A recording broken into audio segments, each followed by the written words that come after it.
You said that you wanted a boxing champion at home. For sure. You're okay with an MMA champion, but you wanted a boxing champion. Boxing for sure. The money is More money. Yeah. more money. Why not? Would that be an outcome for him? No. There's 3 more fights on the contract now. Okay. So And I don't want to sign a new one. okay. Tom Aspinall might be done with the UFC, and honestly, who could blame him? After all the chaos surrounding his recent fight with Cyril Gane, the backlash, the disrespect, and the lack of support from the very company he's represented with pure class, it's hard to imagine him staying loyal for long. Dana, what about heavyweight champ Tom Aspinall? And what was your reaction to seeing that? And how's he doing physically right now? Devastated. I was devastated. Right? When your main event, and it's heating up, and it looks like it's going to be a really good fight, and then it ends with an eye poke, and that's how the fight ends. It's brutal. He's at home. He's recovering, and as soon as he's able to fight again, we'll book the rematch. Yeah, I mean, as far as I know, we haven't heard that there's anything. He doesn't have detached retina. There's no damage to the eye, so he should heal up soon, and we'll figure out when we can make the fight again. Fight time of 2 minutes and 19 seconds. You even said in the documentary recently. Every fight we say, go out, enjoy it, try and do 3 rounds if you can. Let everybody have a good look at you and show what you can do. Do you want the world to see what your son can do in the Octagon? I'd like people to see that he's a good martial artist, but he doesn't get to show that very often. And as a consequence of that, they just say everybody's in the heavyweight division, which they're probably not. So I'd like it different this time. Show the world that the heavyweight division is not. There's some good fighters in the heavyweight division who Tom's happened to have hit before they've hit him. This notion of intentional versus unintentional is the stupidest shit in sports. Period. You don't hear it anywhere else. Yesterday, I'm watching the New York Knicks against the Miami Heat. Knicks are down like 8 or so. They have the ball. Josh Hart gets called for an offensive foul. Illegal screen. Do the referees converge and say, did he mean to do that or did he not mean to do that? No. A foul is a foul. Ball goes the other way. Let me ask you a question. Super Bowl, a couple years ago, all-time great game. Eagles, Chiefs, pass interference, end of the game. Do the refs converge and say, did he mean to bump him or not? No, foul is a foul. Foul is a foul, which means a foul is a DQ. That should have been a DQ victory for Tom Aspinall. That should have been a DQ loss for Cyril Gane. And let me be very, very clear right here and now. I don't think Cyril did that on purpose. Why would he have done that on purpose? Why would he have tried to foul his opponent? But it doesn't matter. An illegal maneuver is an illegal maneuver. An illegal foul is an illegal... It's no surprise fans believe Tom has finally had enough. After the brutal eye poke that ended his fight in a no contest, he's been attacked from every direction. Dana White openly questioned whether he could have continued, while John Jones mocked him relentlessly, changing his profile picture to an eye patch and even arriving at an event on a horse just to humiliate him. The MMA community has been completely divided ever since. Distraught. I'm broken. I don't know how to feel about this. Basically, Cyril Gane went bowling and used Tom Aspinall's face as a bowling ball. All he was missing was a thumb in the mouth. I swear. Yeah. He had 2 fingers up top in each eye. My biggest fear happened. Tom Aspinall, he had to win this fight. And the first thing I saw when I woke up was my beautiful wife. But besides that, I looked at John Jones' Instagram and I saw he changed his avatar to a duck with the eye patch. Cyril Gane was looking good. Cyril Gane was looking good. He was looking loose. And I thought we were having a good tit-for-tat fight. A lot of people see it as like, oh, Gane was picking Tom apart. And I see it and I think, Gane's probably up by a couple strikes here. I think a lot of people wrote off Cyril Gane, and I was one of them. I'll be interested to see if he wins his next fight. Cyril Gane, supposedly. There's a video that hasn't gone viral, but one of his losses, he was very much an adult. I believe already a black belt, and he was taken down and the guy twisted his ankle. He had no defense. He tapped so quickly. I had a fight where I got arm barred and I was literally willing to let somebody break my arm before giving up for Vitor Belfort. With Tom, the moment he felt any pressure on his ankle, he tapped immediately, which lets me know a lot about him.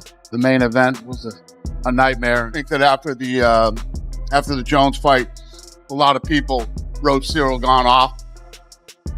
He looked damn good tonight. They're both in shape, other than whatever's wrong with his eye. Both guys are not injured as soon as possible. I can't make people fight, right? If I want to put together a fight, I can't make people fight. And you definitely can't make somebody continue if they feel they've been injured. Only Tom knows what happened. Could he see? Couldn't he see? Could he continue?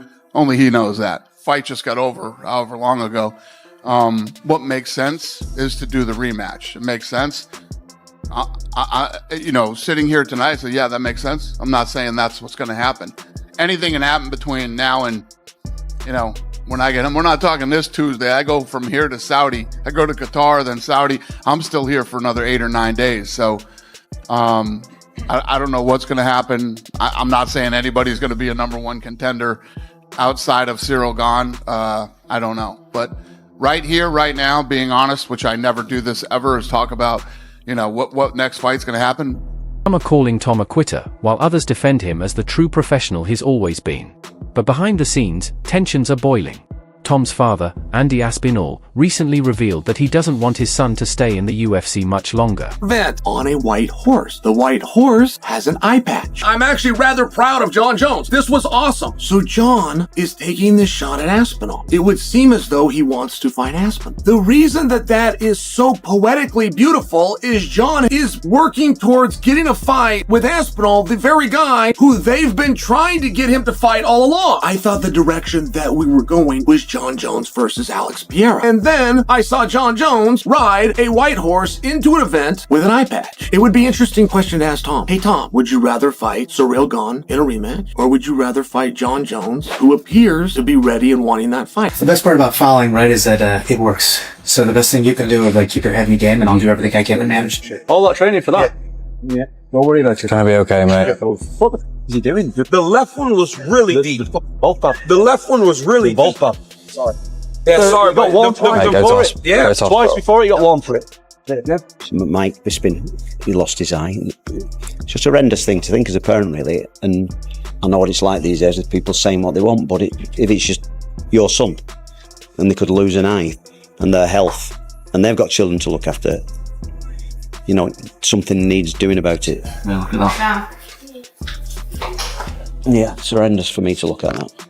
Does Dana White hate Tom Aspinall? Because in the post-match press conference, he was going at his heavyweight champion like he absolutely did not like him. I mean, he had Tom bloodied up, and Tom didn't want to continue in the fight. And a key word there is didn't. He didn't say Tom Aspinall couldn't continue, insinuating that he's a quitter. I don't know if it's because Andy Aspinall's saying Tom wants to go to boxing and he'd love a big payday in boxing, but that's just Andy being a manager and a dad negotiating. I'm going to be honest, I'll give Dana the benefit of the doubt. He could have easily just misspoke. And the fact that if you do watch the YouTube that Aspinall put out, Dana White's in the locker room before wishing him all luck. I'm sure he's on good terms with Tom Aspinall and his father, because Dana White, let's be honest, if he doesn't have Tom Aspinall, he doesn't have a heavyweight division. If you saw the other heavyweight fights that were on this UFC 321 card, absolute He's got 3 fights left on his contract, and after that, boxing might be the move, because at least there, he'd get paid what he deserves and treated with the respect he's earned. The truth is, Tom Aspinall has been nothing but loyal to the UFC. He's never caused drama, never disrespected opponents, yet somehow, he's the one being thrown under the bus. Meanwhile, Dana White continues to praise fighters who cheat, mock others, and even fail drug tests. All online, Tom quit, Tom quit, Tom quit. It got dicey out there for him and he quit. That's what the people are saying. Complete hogwash, complete nonsense. If you just watch it, you will see that those were 2 nasty, deep eye pokes. You could say that he lost that first round. I think he lost that first round. I think we all agree that he lost that first round. Absolutely. Yeah, you could, I mean, that is fair game. But to suggest that he quit, that he wanted a way out, that he looked for a way out because the going got tough is just something that I'm not going to subscribe to. You know John Jones is going to weigh in. This is the guy. For the record, John Jones was offered for the millionth time $30 million to fight this man and he didn't. You can't claim after the fact, this is the guy, but you know he's going to spike the football. And there's a cruel irony involved in the fact that Tom doesn't fight John Jones but still gets eye poked. But this is tough for him. This is the first time in his career where he's not going to be beloved by people because people are going to accuse him of being a quitter because they're going to say that the going got tough and he asked for a way out. I think that's absolute hogwash. He got poked. When it comes to Tom, he's ignored, belittled, and left alone in the hospital after one of the most unfortunate injuries we've seen in years. So maybe this isn't the end of Tom Aspinall's story, maybe it's the beginning of his next chapter. Because one thing's for sure, the UFC might be done backing Tom Aspinall, but Tom Aspinall might just be done with the UFC.